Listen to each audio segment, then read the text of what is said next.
Hi, welcome to AFTV. I've got Julian with me. We've just beaten Wolves 1-0 here at Molineux, and you're smiling now. I mean, that red card came, and I have to always start there because I think that was such a big moment and big turning point in the game.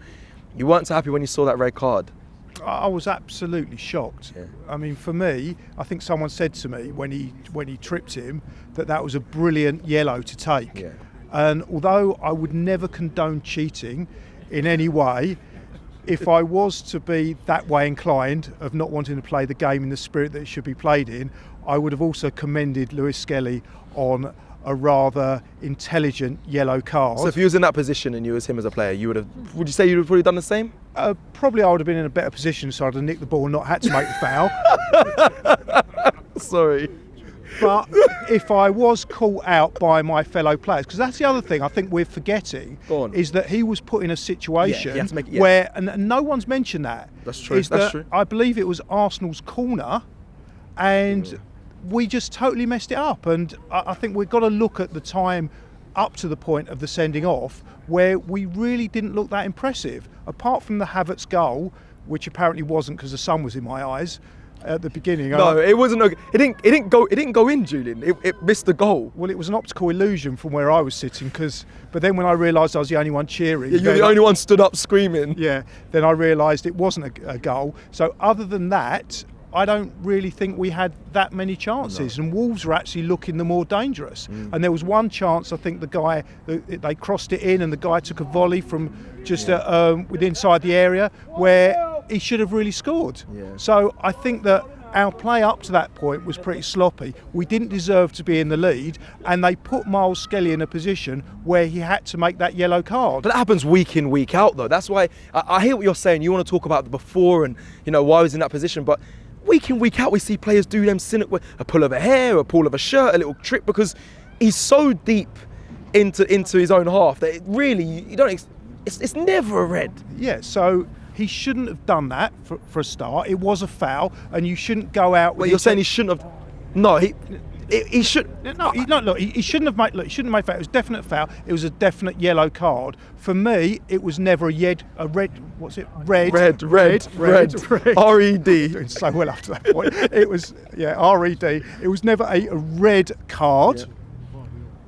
Never a red card. So you've already said a straight yellow, and you've said a yed card, but okay. It should never have been a red card. Yeah.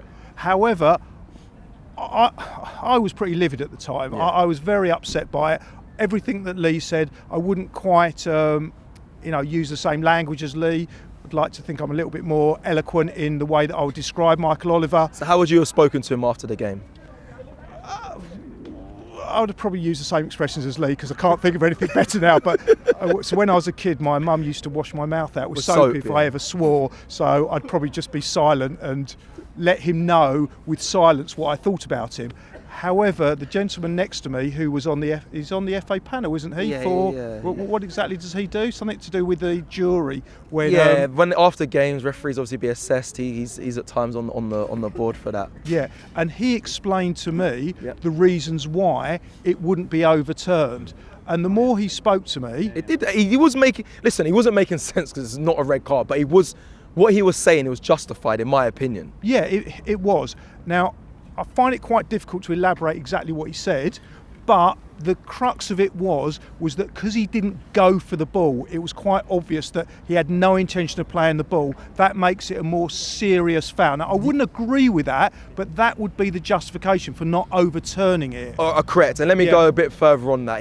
He gave it straight away. So Michael Oliver had the best view of it. He was right in front of it. He said that there was serious foul play, and that's due to the studs being raised as he's made the trip. Obviously, Miles Lewis has gone to try to trip him up, but there was studs showing. So that's why they will say it is serious foul play instead of it just being like a pull of a shirt or something. But a pull of the shirt would be exactly the same position, that he wasn't trying to play the ball. He had so when you go to try and play the ball and you're slightly late, then that's mitigating circumstances. But the fact he didn't even try to play the ball would be the reasons why it wouldn't be overturned. Yeah. But I think it was a disgraceful decision which could have affected the game massively, and the criticism that Arsenal could have got. Imagine if Arsenal hadn't won that game. Although people have been so upset by the fact that it was a sending off, everyone would have been going on about Arteta. Everyone would be blaming the Cronkies. They'd be blaming Miles Skelly. They'd be blaming everyone, as well as the referee. No, I think you're wrong. I think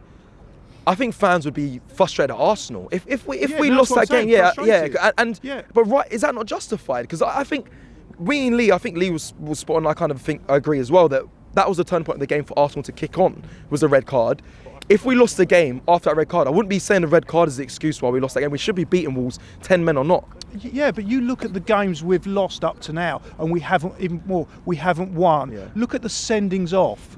And every single sending off, maybe the Bournemouth one, you could justify as that was a sending off. And even that was harsh. The week after, the same thing happened. They didn't get a red card. Even that was harsh. But every other one was a ridiculous decision. Everything's not gone our way. And if it had gone our way and we'd got the rub of the green on each one of those, I'm sure we'd have gone on to win those games, and we'd have had another however many points. I can't quite calculate it at the moment, but usually I could. But we'd have a lot more, and we'd be a lot closer to Liverpool.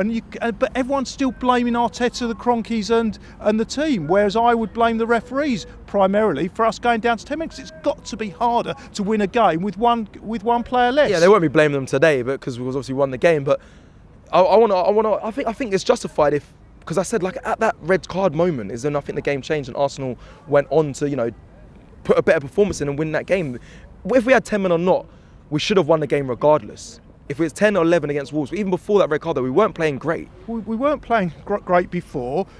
What we played after it went down to 10 men was we defended better, but because of the lack of players, we were one player down. We didn't have the better of the game when we went down to 10 men. Is there a conspiracy on Arsenal when it comes to referees? I'm going to say yes.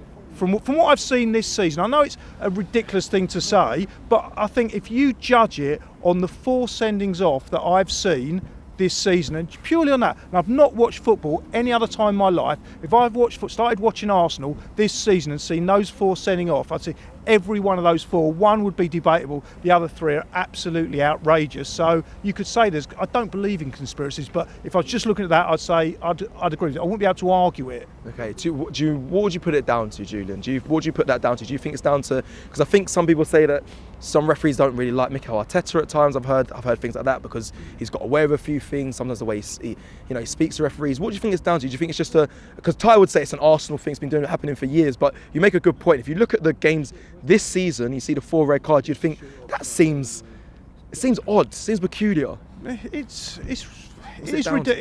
down to perhaps look, you try and think of when did it start. Maybe when Arteta got away with the disgratia. Disgratia. Because sometimes, and I've found this in my life, you can be a little bit too clever with people. When you get the better of them, they then use underhand tactics to kind of bring it back. And ultimately, people in power, and referees do have power, then they can then exert that power in other ways. And you get this. Some people have got very small, insignificant lives, and then you give them a little bit of power, and they abuse that power. And I'm not saying that Michael Oliver is part of that, but after today, then there is an argument that there is a conspiracy, and he is a little man with too much power.